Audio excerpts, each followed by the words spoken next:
একটা দেশের পাসপোর্ট কতটা শক্তিশালী এটা কিভাবে বুঝবেন? অনেকেই মনে করেন যে সে দেশের অর্থনীতি কিংবা সেই দেশের সামরিক শক্তি অথবা সে দেশ কতটা ধনী তার উপর বুঝি নির্ভর করে। তবে বাস্তবে একটি সূচক রয়েছে, হেনলিস পাসপোর্ট ইন্ডেক্স। সেটি দিয়ে বোঝা যায় যে একটি দেশের পাসপোর্ট কতটা শক্তিশালী। এবং আপনি যদি আপনার পাসপোর্টটি নিয়ে কোনো রকম ভিসা ছাড়াই অথবা অনারেবল ভিসার মাধ্যমে অন্য একটি দেশে ভ্রমণ করতে পারেন, তবে বলতে হবে আপনার পাসপোর্টটি শক্তিশালী। এই সূচক তৈরি করা হয় ইন্টারন্যাশনাল এয়ার ট্রান্সপোর্ট অ্যাসোসিয়েশনের তথ্যের ভিত্তিতে। মূলত 3 ধরনের প্রবেশাধিকারকে গণনা করা হয়: free visa, on arrival visa এবং ইটিএ।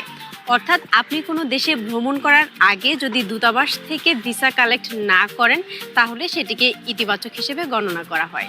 এবার চলুন দেখে নেওয়া যাক বিশ্বের সবচেয়ে শক্তিশালী 3টি পাসপোর্ট। 1 নম্বরে রয়েছে সিঙ্গাপুর।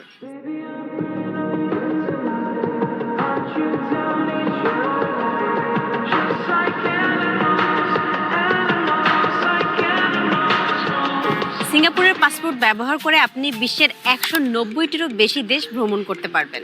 মাত্র 60 লাখ জনসংখ্যার দেশ হলেও কূটনৈতিকভাবে সিঙ্গাপুর বিশ্বের অন্যতম শক্তিশালী দেশ। আরো মজার বিষয় হলো সিঙ্গাপুর বিশ্বের অন্যতম নিরাপদ একটি দেশ।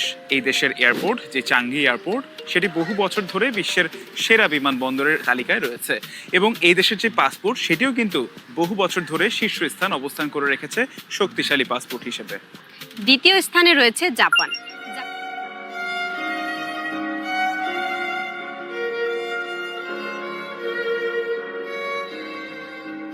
জাপানি নাগরিকরা বিশ্বের প্রায় সব বড় বড় অর্থনীতি দেশে খুব সহজেই ভ্রমণ করতে পারে। জাপান বিশ্বের 3য় বৃহত্তম অর্থনীতি। এর আধুনিক যে প্রযুক্তি, এর উচ্চ বিশ্বাসযোগ্যতা এবং শক্তিশালী আন্তর্জাতিক সম্পর্ক দেশটির পাসপোর্টকে এত শক্তিশালী করেছে। এবং এই দেশটি কিন্তু রোবট, বুলেট ট্রেন এবং দীর্ঘায়ুর জন্য পরিচিত। তৃতীয় অবস্থানে রয়েছে দক্ষিণ কোরিয়া।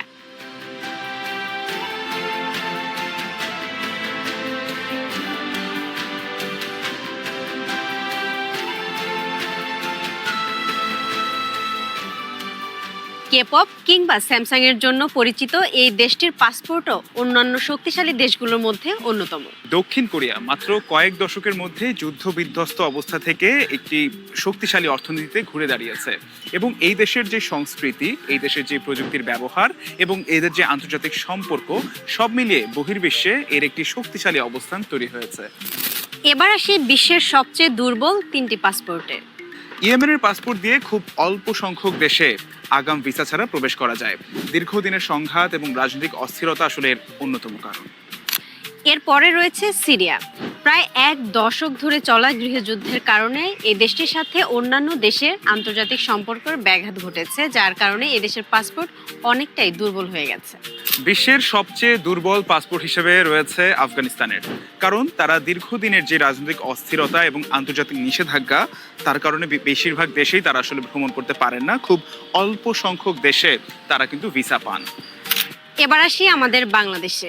বাংলাদেশের পাসপোর্ট বিশ্বের শীর্ষস্থানীয় পাসপোর্ট না হলেও আমাদের পাসপোর্ট ব্যবহার করে বিশ্বের অনেক সুন্দর সুন্দর দেশে ফ্রিতে কিংবা অন অ্যারাইভাল ভিসায় ভ্রমণ করা যায়। যেমন মালদ্বীপ, Bhutan, Nepal, Indonesia, Gambia, Dominica ইত্যাদি। এছাড়াও আরও কিছু দেশে অনারেবল ভিসার সুবিধা রয়েছে। তবে বাংলাদেশি পাসপোর্ট সাথে থাকলে যে দেশে আমরা ভ্রমণ করতে চাই সে দেশের ভ্রমণের নিয়মগুলো আগে জেনে নেওয়াটা বুদ্ধিমানের কাজ। তাহলে বলুন তো, আপনার কাছে যদি বিশ্বের যে কোনো একটি দেশের পাসপোর্ট বেছে নেওয়ার সুযোগ থাকতো, আপনি কোন দেশের পাসপোর্ট বেছে নিতেন? কমেন্টে জানাতে ভুলবেন না। আর ভিডিওটি ভালো লাগলে অবশ্যই লাইক, শেয়ার অ্যান্ড সাবস্ক্রাইব করবেন।